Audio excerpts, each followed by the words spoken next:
when you tell them that you're trying to run 1,000 kilometres in 4 different deserts. They just tell you, you're crazy. We're just going uphill continuously. This has just like changed this whole race for me. I'm just really confused. My name is Samantha Gash and I'm from Melbourne, Australia. I'm an endurance athlete and I'm a corporate speaker. I now use my endurance running to work on social impact projects around the world. I decided to sign up for my first marathon and I had no idea how to do a marathon.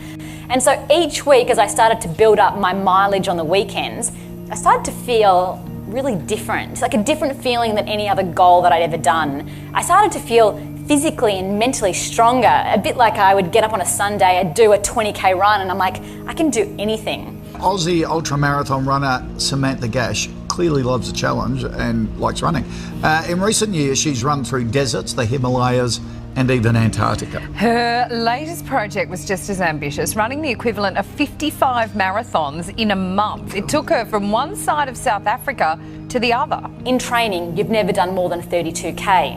And so when you hit that 32k mark, every step afterwards is the unknown zone. And we get scared by this unknown zone, and sometimes we characterise that as pain, but really it's sensation of a feeling that we've never felt before. You needed to keep moving forward because the moment you stop is when your mind tends to get weaker too because you start to experiencing the pain. I spent so much of the run trying to not feel sick. It's tiring. You're trying to rationalise this idea of pain. We just don't realise how capable we are of doing things a couple of steps out of our comfort zone, but sometimes we have to change our strategy in order to get there.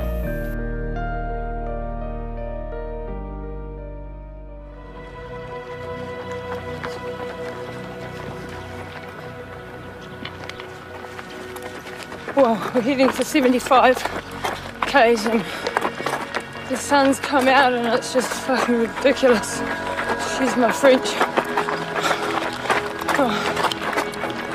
And we're both broken down a little bit, but we're going to get there.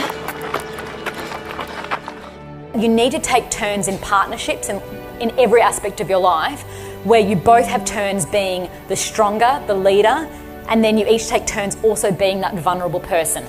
So clearly Lisa is far stronger than me. There's no doubt that for 95% of that day, she was the pillar of strength that I relied upon.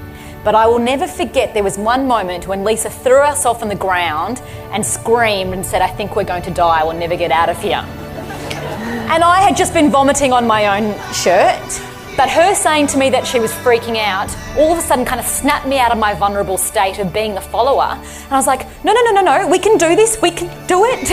And I grabbed her up and we kept going together.